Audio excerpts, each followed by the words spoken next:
Alexander Zverev has utilized some sage advice from Rafael Nadal as he hopes to eclipse Carlos Alcaraz in the ATP rankings. Currently sitting as world no. 3, the German has enjoyed a wealth of success on the courts throughout his career thus far, winning a gold medal for his country at the 2020 Olympic Games in Tokyo. However, the 28-year-old has also suffered some of the lowest lows that the sport has to offer, as evidenced by his first-round loss to Arthur Rinderknecht at this year's Wimbledon, which left him considering therapy. In fact, Zverev is still searching for his maiden Grand Slam title, despite making the finals of the 2020 U.S. Open, the 2024 French Open, and this year's Australian Open, where he was beaten by ATP No. 1, Jannik Sinner.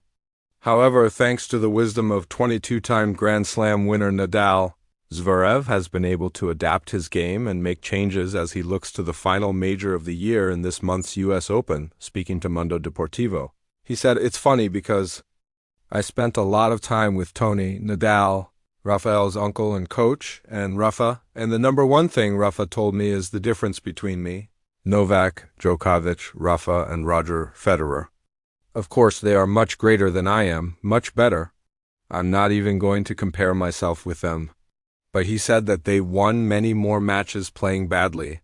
He said that when you're at your peak level, at the top of your game, it's very difficult to play and you can beat anyone, but I lose many matches when I play badly, and he told me I have to find a way to win those ugly matches.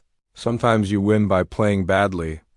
It appears as though Nadal's intuition has quickly paid off for Zverev, who has been a polar opposite of the player fans saw omitted from the first round of Wimbledon back in June at the Canadian Open in Toronto after securing comfortable wins over Adam Walton and Matteo Arnaldi in his opening two matches.